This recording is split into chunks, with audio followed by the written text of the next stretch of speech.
കർത്താവിൻ്റെ ധന്യമായ നാമം ഈ കർത്തൃപകൽക്കാലം വാഴ്ത്തപ്പെടുമാറാകട്ടെ. ഒരു ദിവസം കൂടെ കർത്താവ് നമുക്ക് ദാനമായി നൽകുകയും ഈ രാവിലെയും നമ്മുടെ ഭവനാന്തരീക്ഷങ്ങളിൽ ഇരുന്നു കൊണ്ട് കർത്താവിനെ മഹത്വപ്പെടുത്തുവാൻ കർത്താവ് നമുക്ക് നൽകുന്ന വിലപ്പെട്ട നിമിഷങ്ങളെ ഓർത്ത് ദൈവത്തിന് സ്തോത്രം ചെയ്യുന്നു. കർത്താവിൻ്റെ വരവ് താമസിക്കുന്നുവെങ്കിൽ അടുത്തയാഴ്ച നമുക്ക് ആലയത്തിൽ ഒരുമിച്ച് കൂടി ദൈവത്തെ സ്തുതിപ്പാൻ ഇടയാകട്ടെ എന്ന് ഞാൻ ആത്മാർത്ഥമായി പ്രാർത്ഥിക്കുകയാണ്. ചില ആഴ്ചകളായി മർക്കോസിന്റെ സുവിശേഷം 10-ാം അധ്യായം 46 മുതലുള്ള വാക്യങ്ങളെ പരാമർശിച്ച് ചില കാര്യങ്ങൾ നാം ചിന്തിച്ചുകൊണ്ടിരിക്കുകയാണ്. അതിന് 48-ാം വാക്യമാണല്ലോ കഴിഞ്ഞ ആഴ്ച നാം ചിന്തിച്ച് അവസാനിപ്പിച്ചത്. മിണ്ടാതിരിപ്പാൻ പലരും അവനെ ശാസിച്ചിട്ടും ദാവീദ് പുത്ര, എന്നോട് കരുണ തോന്നണമേ എന്ന് അവൻ ഏറ്റവും അധികം നിലവിളിച്ചു പറഞ്ഞു എന്ന് നാം അവിടെ വായിക്കുന്നു. നാം ഒരു വിടുതലിനു വേണ്ടി ആത്മാർത്ഥമായി ആഗ്രഹിക്കുമ്പോൾ തടസ്സങ്ങൾ ഒത്തിരി വരുവാൻ സാധ്യതയുണ്ട്. ജീവിതത്തിന്റെ പ്രാരംഭ നാളുകൾ ഇതുപോലുള്ളതായ ഒരുപാട് തടസ്സങ്ങൾ നമ്മുടെ ക്രിസ്തീയ ജീവിതയാത്രയിൽ ഉണ്ടാകാൻ സാധ്യതയുണ്ട്. എന്നാൽ എതിർപ്പുകളെ വകവയ്ക്കാതെ ആരെല്ലാം മുൻപോട്ട് പോയിട്ടുണ്ടോ അവർക്കാണ് ദൈവത്തിന്റെ പ്രവൃത്തിയുടെ ആഴം അനുഭവിക്കാൻ ഇടയായി തീർന്നിട്ടുള്ളത് എന്നുള്ള കാര്യം ദൈവമക്കൾ ഓർക്കണം. മത്തായി സുവിശേഷം 15-ാം അധ്യായം 22 മുതൽ 28 വരെയുള്ള വാക്യങ്ങൾ നമ്മൾ വായിച്ചാൽ കനാന്യ സ്ത്രീ യേശുവിന്റെ പുറകെ നിലവിളിച്ചുകൊണ്ട് പോയ സന്ദർഭങ്ങളിൽ പ്രാരംഭത്തിലൊന്നും ഒരു ഉത്തരവും അവൾക്ക് ലഭിച്ചില്ല. എന്നാൽ അവൾ മറുപടിയുടെ വാക്കുമായിട്ടാണ് പിന്നത്തേതിൽ അവൾ പോയത് എന്ന് നമുക്ക് മനസ്സിലാക്കാനായി കഴിയുന്നുണ്ട്. ഭൃത്യമായി ഇവിടെ ശാസിച്ചവരെ ശ്രദ്ധിക്കാതെ അവൻ ശബ്ദം ഉയർത്തി നിലവിളിക്കുവാൻ തയ്യാറായി. ഇന്ന് രാവിലെ ദൈവമക്കൾ മനസ്സിലാക്കണം, മറ്റ് പല കാര്യങ്ങളെയും നാം ശ്രദ്ധിക്കാതെ ആ കുരുടനെ പോലെ തന്നെ നമുക്ക് നിലവിളിച്ചുകൊണ്ട് തന്നെ പ്രാർത്ഥിച്ചുകൊണ്ട് തന്നെ നമുക്ക് മുൻപോട്ട് നീങ്ങാം. ശാസന വകവയ്ക്കാതെ അവൻ നിലവിളിച്ചതിന്റെ കാരണം നാം ശ്രദ്ധിച്ചാൽ കർത്താവിൽ അവൻ ഉണ്ടായിരുന്ന വിശ്വാസമാണ് ആ ശാസനയെയോ തർജ്ജനത്തെയോ ഒന്നും അവൻ ശ്രദ്ധിക്കാനുള്ളത്. എബ്രായ ലേഖനം 11-ാം അധ്യായം 6-ാമത്തെ വാക്യം നമ്മൾ ശ്രദ്ധിച്ചാൽ അവിടെ നാം ഇങ്ങനെ വായിക്കുന്നു, എന്നാൽ വിശ്വാസം കൂടാതെ ദൈവത്തെ പ്രസാദിപ്പിക്കാൻ കഴിയുന്നതല്ല. ദൈവത്തിന്റെ അടുക്കൽ വരുന്നവൻ ദൈവം ഉണ്ട് എന്നും തന്നെ അന്വേഷിക്കുന്നവർക്ക് പ്രതിഫലം കൊടുക്കുന്നുവെന്നും വിശ്വസിക്കേണ്ടതല്ലോ എന്ന് വചനം നമ്മെ ഇവിടെ പഠിപ്പിക്കുന്നു. അതുകൊണ്ട് മടുത്തു പോകാതെ വിശ്വാസത്തോടെ നാം ദൈവത്തിന് പ്രാപിക്കുവാൻ ആഗ്രഹിക്കുന്നവരായി തീരട്ടെ. ലൂക്കോസിന്റെ സുവിശേഷം 18-ാം അധ്യായം 1 മുതൽ 8 വരെയുള്ള വാക്യങ്ങളും ലൂക്കോസിന്റെ സുവിശേഷം 11-ാം അധ്യായം 5 മുതൽ 8 വരെയുള്ള വാക്യങ്ങളെല്ലാം അതാണ് നമ്മെ പഠിപ്പിക്കുന്നത്. മടുത്തു പോകരുത്. എന്നാൽ അപ്പോൾ തന്നെ ലഭിക്കുമോളോ യാചിക്കുന്നതിൽ നിന്ന് നമ്മെ തടയുന്ന ഒരുപാട് ഘടകങ്ങൾ ചിലപ്പോൾ ഉണ്ടാകാൻ സാധ്യതയുണ്ട്. ഒന്നാമതായി ആഴത്തിലേക്ക് നീക്കി മീൻപിടുത്തത്തിന് വലയിറക്കുക എന്ന യേശുവിന്റെ കൽപ്പന പത്രോസ് യുക്തിക്ക് വഴങ്ങിയിരുന്നെങ്കിൽ ഒരിക്കലും തനിക്കൊരു നന്മ ലഭിക്കുകയില്ലായിരുന്നു. എന്നാൽ ദൈവത്തിന്റെ വാക്കിൽ അവനെ അടിയുറച്ച് വിശ്വസിച്ച് അതിനുവേണ്ടി അവൻ തയ്യാറായപ്പോഴാണ് അത്ഭുതം അവന് കാണുവാനായിട്ട് ഇടയായി തീർന്നത് എന്ന് ലൂക്കോസിന് സുവിശേഷം 5-ാം അധ്യായം 4-5 വാക്യങ്ങൾ വായിക്കുമ്പോൾ നമുക്ക് മനസ്സിലാക്കുവാനായി കഴിയുന്നുണ്ട്. അടുത്ത ഒരു തടസ്സമാണ് മുൻവിധി. ഏലിശയുടെ വാക്കനുസരിച്ച് സൗഖ്യം പ്രാപിക്കാതെ നയമാൻ മടങ്ങിപ്പോകാൻ ശ്രമിച്ചത് അവന്റെ ഹൃദയത്തിലുണ്ടായിരുന്ന മുൻവിധിയായിരുന്നു. എന്നാൽ പിന്നത്തേതിൽ അവൻ സൗഖ്യം പ്രാപിച്ചു എന്ന് നമുക്ക് മനസ്സിലാക്കാൻ കഴിയുന്നു. 2 രാജാക്കന്മാർക്ക് എഴുതിയ പുസ്തകം 5-ാം അധ്യായം 11-ാമത്തെ വാക്യം വായിച്ചു വരുമ്പോൾ നമുക്ക് ആ ഭാഗം ആഴമായി മനസ്സിലാക്കാൻ കഴിയുന്നുണ്ട്. മൂന്നാമതായി ഒരു തടസ്സം നിഗളമാണ്. നിഗളമുള്ളവർക്ക് ഒരിക്കലും ദൈവത്തിൽ നിന്ന് ഒരു വിടുതൽ പ്രാപിപ്പാനായിട്ട് കഴിയത്തില്ല. യാക്കോബ് പുസ്തകം യാക്കോബിന്റെ ലേഖനം 4-ാം അധ്യായം 6-ാമത്തെ വാക്യം വായിച്ചു വരുമ്പോൾ നമുക്കത് മനസ്സിലാക്കാൻ കഴിയുന്നുണ്ട്. അബ്രഹാം സോദോമിന് വേണ്ടി മടുത്തു പോകാതെ പക്ഷപാതം ചെയ്യുകയും ഉത്തരം നേടുകയും ചെയ്തത് അവന്റെ താഴ്മ കൊണ്ട് മാത്രമാണ്. ഉൽപ്പത്തി പുസ്തകം 18-ാം അധ്യായം 23 മുതൽ 32 വരെയുള്ള വാക്യങ്ങളൊക്കെ വായിച്ചു വരുമ്പോൾ നമുക്കത് മനസ്സിലാക്കുവാനായി കഴിയുന്നുണ്ട്. അടുത്തൊരു തടസ്സമാണ് ഭയം. യോഹന്നാന്റെ സുവിശേഷം 11-ാം അധ്യായം 7-8 വാക്യങ്ങളൊക്കെ നമ്മൾ വായിച്ചു വരുമ്പോൾ വീണ്ടും കല്ലേറുണ്ടാകുമെന്ന ഭയം ശിഷ്യന്മാരെ പുറകോട്ട് പിന്തിരിപ്പിച്ചു എന്ന് നാം അവിടെ വായിക്കുന്നുണ്ട്. അതുകൊണ്ട് ദൈവത്തിന്റെ വാഗ്ദത്തങ്ങളെ, ദൈവിക പ്രവൃത്തികളെ അവിശ്വസിക്കാതെ ദൈവത്തിൽ നിന്ന് ചില വൻകാര്യങ്ങളെ പ്രാപിക്കുവാൻ നമുക്ക് ഇടയാകട്ടെ എന്ന് ഞാൻ ആത്മാർത്ഥമായി ആഗ്രഹിക്കുകയാണ്. 10-ാം അധ്യായം 49-ാമത്തെ വാക്യം വായിക്കുന്നു. അപ്പോൾ യേശു നിന്നു എന്ന് വായിക്കുന്നു. ഈ ദിവസങ്ങളിൽ ദൈവത്തിന്റെ സന്നിധിയിൽ പ്രാർത്ഥിച്ചുകൊണ്ടിരിക്കുന്ന ദൈവത്തിന്റെ മക്കളെ, എനിക്ക് വേണ്ടി, നിങ്ങൾക്ക് വേണ്ടി, നിങ്ങളുടെ വിഷയങ്ങൾക്ക് വേണ്ടി യേശു നിന്ന് ചില കാര്യങ്ങൾ ചെയ്യുവാൻ പോകുന്നു എന്ന് വിശ്വസിക്കുന്ന ദൈവമക്കൾക്കായി ഞാൻ ദൈവത്തിന് സ്തോത്രം ചെയ്യുകയാണ്. ഭൃത്യമായി തന്റെ ഭാഗം അവൻ നിവർത്തിച്ചു കഴിഞ്ഞപ്പോൾ യേശു അവന് വേണ്ടി നിൽക്കുകയാണ്. ഈ സമയം ഞാൻ രാജാക്കന്മാരുടെ പുസ്തകത്തിലെ 4-ാം അധ്യായത്തിലെ ഒരു വേദഭാഗം എന്റെ ഹൃദയത്തിലേക്ക് ഓടി വരികയാണ്. സൂര്യകാരിക്ക് ദൈവത്തിനെന്ന വണ്ണം ഏലിശയ്ക്ക് വേണ്ടി ചില കാര്യങ്ങൾ ചെയ്തപ്പോൾ ദൈവം അവർക്ക് വേണ്ടിയും പ്രവർത്തിച്ചു എന്ന് 4-ാം അധ്യായം പഠിച്ചു വരുമ്പോൾ നമുക്ക് മനസ്സിലാക്കാനായി കഴിയുന്നുണ്ട്. ഏലിശ ചോദിക്കുന്നൊരു ചോദ്യമുണ്ട്. നീ ഇത്ര താല്പര്യത്തോടൊക്കെ ഞങ്ങൾക്ക് വേണ്ടി ചെയ്തല്ലോ, നിനക്ക് വേണ്ടി വല്ലതും ചെയ്യേണ്ടതുണ്ടോ? ഞാൻ ആ വാക്യം വായിക്കുമ്പോഴെല്ലാം എന്റെ ഹൃദയത്തിൽ ഓർമ്മ വരുന്ന ഒരു ചിന്തയുണ്ട്.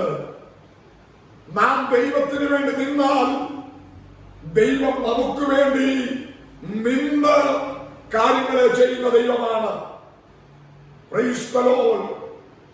ചിലപ്പോൾ പ്രാരംഭത്തിൽ നാം ദൈവനാമ മഹത്വത്തിന് വേണ്ടി ഓടുകയും അധ്വാനിക്കുകയും പ്രവർത്തിക്കുകയും ഒക്കെ ചെയ്തിട്ടും ഒരു വിടുതലുകളും കണ്ടില്ലെന്ന് വിചാരിച്ച് നമ്മൾ പുറകോട്ട് മാറരുത്.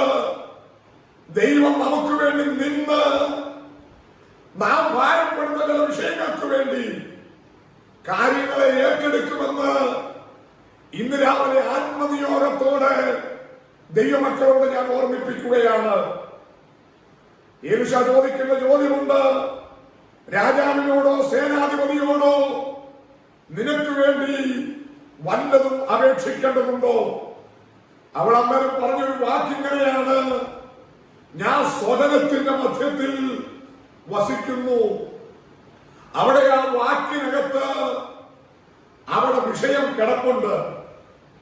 അന്നേരം രഹസ്യമാണ് പറയുന്നത്, അവൾക്ക് മകനില്ല എന്നുള്ള കാര്യം പറയുന്നത്. അടുത്ത വാക്ക് എലീശ ആത്മനിയോഗത്തോടെ പറയുന്നത് നാം അവിടെ വായിക്കുന്നുണ്ട്.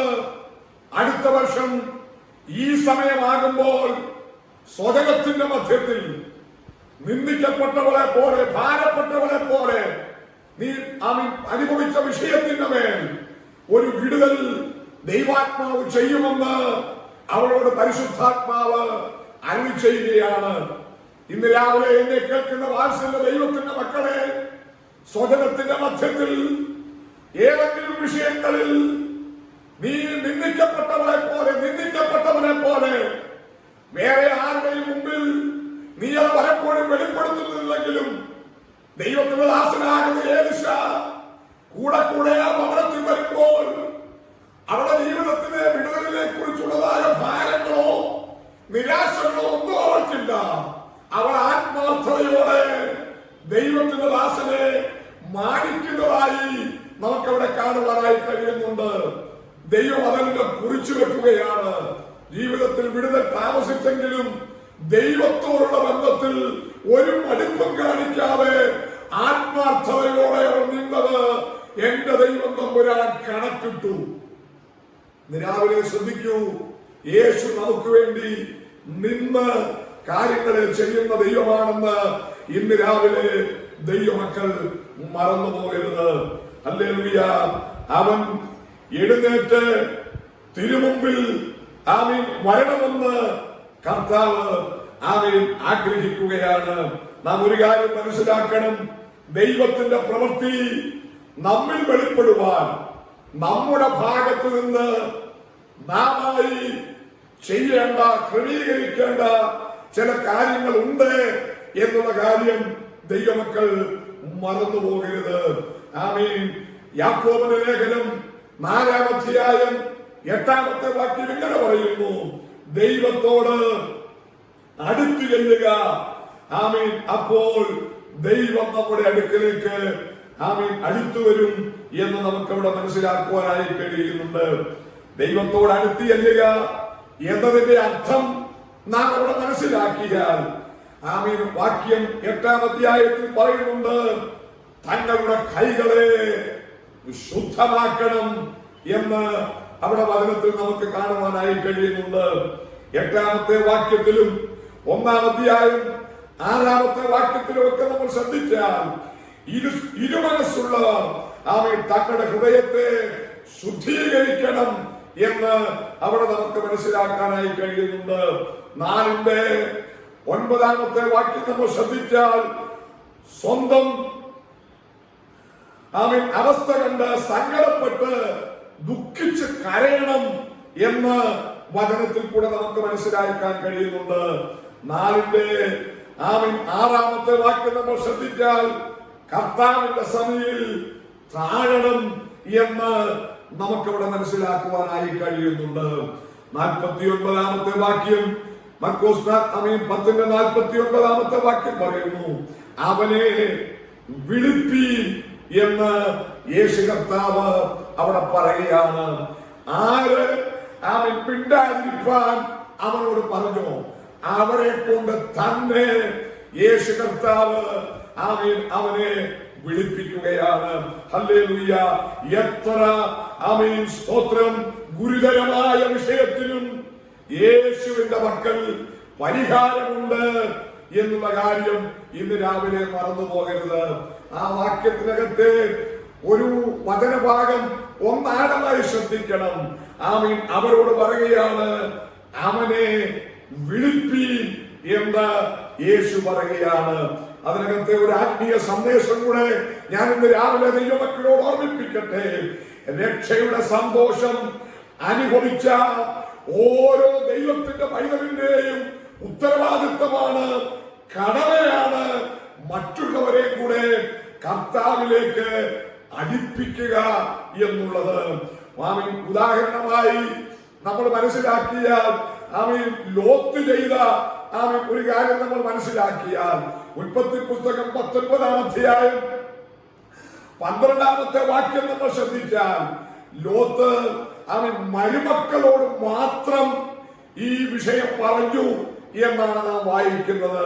19-ന്റെ 14-ാം വാക്യം കൂടെ വായിച്ചു വരുമ്പോൾ നമുക്കത് മനസ്സിലാക്കുവാനായി കഴിയുന്നുണ്ട്. എന്നാൽ യോശുവയുടെ പുസ്തകം 2-ാം അധ്യായത്തിൽ രാഹാബ് എന്ന ആ സ്ത്രീ 2-ന്റെ 17 മുതൽ 19 വരെയും 6-ന്റെ 22, 23 വാക്യങ്ങളൊക്കെ നമ്മൾ വായിച്ചാൽ, രാഹാബ് തന്റെ മാതാപിതാക്കളെയും ചാർച്ചക്കാരെയും വിളിച്ചു വരുത്തി രക്ഷിച്ചു എന്ന് നമുക്ക് മനസ്സിലാക്കുവാനായി കഴിയുന്നുണ്ട്. മാത്രമല്ല, രാജാക്കന്മാർക്കെതിരെ 2-ാമത്തെ പുസ്തകം 7-ാം അധ്യായം നമ്മൾ പഠിച്ചു വരുമ്പോൾ 4 കുഷ്ഠരോഗികളെ കുറിച്ച് നമുക്കവിടെ കാണാനായി കഴിയുന്നുണ്ട്. ആരാമിയ സൈന്യം ശമര്യയെ വളഞ്ഞകാലത്ത് പട്ടണത്തിൽ അതികഠിനമായ ക്ഷാമമുണ്ടായി. യേശുയുടെ വചന നിവർത്തി എന്ന വണ്ണം നമുക്കവിടെ മനസ്സിലാക്കാനായി കഴിയുന്നുണ്ട്. ദൈവം ആരാമി സൈന്യത്തെ വലിയ സൈന്യത്തിന്റെ മുഴക്കം കേൾപ്പിക്കുകയാൽ അവർ സർവവും വിട്ട് പ്രാണരക്ഷാർത്ഥം ഓടി എന്ന് നമ്മൾ താരോട്ട് വചനം വായിച്ചു വരുമ്പോൾ മനസ്സിലാക്കുവാനായി കഴിയുന്നുണ്ട്. ഈ സമയം അരാം പാളയത്തിലെത്തിയ വസ്തുതകൾ മനസ്സിലാക്കിയ 4 കുഷ്ഠരോഗികൾ വലിയ കൊള്ളയെ കുറിച്ചുള്ള സദ്വർത്തമാനം രാജസന്നിധിയിൽ അവർ അറിയിക്കുകയാണ്. 2 രാജ 7-ാം അധ്യായം 9-ാമത്തെ വാക്യം വായിച്ചു വരുമ്പോൾ നമുക്ക് മനസ്സിലാക്കാൻ കഴിയുന്നു, തന്നെ നിമിത്തം ഇസ്രായേൽ രാജാവും ശമര്യ ജനവും കഠിന ക്ഷാമത്തിൽ നിന്ന് അത്ഭുതകരമായി രക്ഷപ്പെട്ടു എന്ന് നമുക്കവിടെ വചനം വായിച്ചു വരുമ്പോൾ മനസ്സിലാക്കുവാനായി കഴിയുന്നുണ്ട്. അതുകൊണ്ട് രക്ഷിക്കപ്പെട്ട ഒരു ദൈവത്തിന്റെ പൈതലിന്റെ, വിടുതൽ പ്രാപിച്ച ഒരു ദൈവ പൈതലിന്റെ ഉത്തരവാദിത്തമാണ് മറ്റുള്ളവരെ കൂടെ ഇത് അറിയിക്കുക എന്നുള്ളത്. അപ്പോസ്തലപ്രവൃത്തിയുടെ പുസ്തകം 10-ാം അധ്യായം 24 മുതൽ 27 വരെയുള്ള വാക്യങ്ങൾ നമ്മൾ വായിച്ചു വരുമ്പോൾ, കൊർന്നല്യോസ് കുടുംബവും തന്റെ ചാർച്ചക്കാരെയും സ്നേഹിതരെയും വിളിച്ചുകൂട്ടി പത്രോസിനായി കാത്തിരുന്നതായി നമുക്ക് മനസ്സിലാക്കുവാനായി കഴിയുന്നുണ്ട്. പ്രസംഗം കേട്ടവരുടെ മേലെല്ലാം പരിശുദ്ധാത്മാവ് വരികയും അവർ സ്നാനപ്പെടുകയും ചെയ്തു എന്ന് വചനം നമ്മളെ ആഴമായി മനസ്സിലാക്കുകയാണ്. നമുക്കറിയാം, യോഹന്നാന്റെ സുവിശേഷം 4-ാം അധ്യായത്തിൽ ശമര്യ സ്ത്രീ ചെയ്ത ക്രമീകരണം നമുക്കറിയാം. മിശ്രജാതിയായ ശമര്യരോട് യഹൂദന്മാർക്ക് യാതൊരു ബന്ധവും ഇല്ലാതിരുന്നിട്ടും അവരോട് സുവിശേഷം അറിയിക്കുവാൻ യേശു അവസരമുണ്ടാക്കിയത് സ്തോത്രം ശമര്യ സ്ത്രീ മുഖാന്തരമാണ്. പാപബോധം വന്ന സ്ത്രീ യേശു തന്നെയാണ് മെസ്സിയ എന്ന് അറിഞ്ഞ ഉടനെ അവൾ പട്ടണത്തിൽ ചെന്ന് എല്ലാവരെയും വിളിച്ചുകൂട്ടി എന്ന് നമുക്ക് മനസ്സിലാക്കുവാനായി കഴിയുന്നുണ്ട്. നാം ഒരു കാര്യം മനസ്സിലാക്കണം, ഓരോരുത്തരുടെ ആത്മീക വിശാലതയനുസരിച്ചാണ് ഈ ദൈവരാജ്യം, ഈ സന്തോഷം മറ്റുള്ളവരോട് പങ്കുവെക്കുവാൻ ഇടയായിത്തീരുന്നത് എന്നുള്ള കാര്യം നമ്മൾ ഇന്ന് രാവിലെ മനസ്സിലാക്കിയിരിക്കണം. ഓരോരുത്തരുടെ ഹൃദയത്തിന്റെ വിശാലത അനുസരിച്ചായിരിക്കും ദൈവപ്രവൃത്തി വെളിപ്പെടുന്നത് എന്നുള്ള കാര്യം ദൈവമക്കൾ മറന്നു പോകരുത്. ഇവിടെ നാം വായിക്കുന്നതാണ്, മിണ്ടാതിരിപ്പാൻ പലരും അവനെ ശാസിച്ചിട്ടും അവൻ എന്ത് ചെയ്തു? അവന്റെ നിലവിളിയുടെ ശബ്ദം ഉയർത്തി യേശുവിന്റെ അടുക്കൽ നിലവിളിക്കുകയാണ്. യേശു നിന്നു, അവനെ വിളിപ്പീരെന്ന് പറഞ്ഞു. യേശുവിനോട് പറയുകയാണ്, ധൈര്യപ്പെടുക, യേശു നിന്നെ വിളിക്കുന്നു എന്ന് അവർ കുരനോട് പറയുകയാണ്. ഇന്ന് രാവിലെ വാത്സല്യ ദൈവത്തിന്റെ മക്കളെ, നമുക്ക് വേണ്ടി യേശു കർത്താവ് നിന്ന് ചില കാര്യങ്ങൾ ക്രമീകരിക്കുവാൻ പോകുന്നു എന്ന് ഇന്ന് രാവിലെ ദൈവമക്കൾ ആഴമായി ഓർത്തുകൊള്ളുവാൻ പരിശുദ്ധാത്മാവിൽ ഞാൻ നിങ്ങളെ പ്രബോധിപ്പിക്കുകയാണ്. അവിടെ പറയുന്നു, അവർ കുരുടനെ വിളിച്ചു. അവൻ തന്റെ പുതപ്പ് ഇട്ടുകളഞ്ഞ് ചാടി എഴുന്നേറ്റ് യേശുവിന്റെ അടുക്കൽ വരികയാണ്. ഹല്ലേലൂയ, ആമേൻ. യേശു തന്നെ വിളിക്കുന്നു എന്നുള്ളതായ ആ ശബ്ദം കേട്ടപ്പോൾ ഹല്ലേലൂയ സകലതും അവൻ ഉപേക്ഷിച്ച് യേശുവിന്റെ അടുക്കലേക്ക് അവൻ ഓടിച്ചെല്ലുകയാണ്. ആമേൻ, സ്തോത്രം. യേശു അവനോട് ചോദിക്കുകയാണ്, ഞാൻ നിനക്ക് എന്തു ചെയ്തു തരണമെന്ന് നീ ഇച്ഛിക്കുന്നു എന്ന് ചോദിച്ചതിന് റബ്ബൂനി, എനിക്ക് കാഴ്ച പ്രാപിക്കണമെന്ന് കുരുടൻ അവനോട് പറയുകയാണ്. അതെ, അവന്റെ ആവശ്യകത യേശുവിന് നന്നായി അറിയാമെങ്കിലും അവന്റെ നാവ് കൊണ്ട് തന്നെ അവൻ പറയുകയാണ്, എനിക്ക് ഈ വിഷയത്തിന്റെ മേൽ ഒരു പരിഹാരം വേണമെന്ന് അവൻ യേശുവിനോട് തുറന്നു പറയുകയാണ്. ഇന്ന് രാവിലെ വാത്സല്യ ദൈവത്തിന്റെ മക്കളെ, നമ്മുടെ വിഷയങ്ങൾ യേശുവിനെ നന്നായി അറിയാം, എങ്കിലും നമ്മുടെ ഭാഗത്തെ കടമയാണ്, നമ്മുടെ ഉത്തരവാദിത്വമാണ് നമ്മുടെ ആവശ്യം അവൻ തുറന്ന് യേശുവിനോട് പറയാ എന്നുള്ളത്. ഇന്ന് രാവിലെ സർവശക്തനായ ദൈവം തമ്പുരാൻ എന്നോടും നിങ്ങളോടും ചോദിക്കുന്നു, നിന്റെ ഭാരം എന്താണ്? നിന്റെ ആവശ്യം എന്താണ്? അവൻ നിന്നെ വേദനപ്പെടുത്തുന്ന വിഷയം എന്താണ്? അവൻ തുറന്നു പറ, ഞാൻ അതിന് പരിഹാരം വരുത്തുന്ന ദൈവമാണ്. ഹല്ലേലൂയ, സ്തോത്രം. ഏലിയാവും എലീശയും തമ്മിൽ യാത്ര ചെയ്ത് മുൻപോട്ട് വരുമ്പോൾ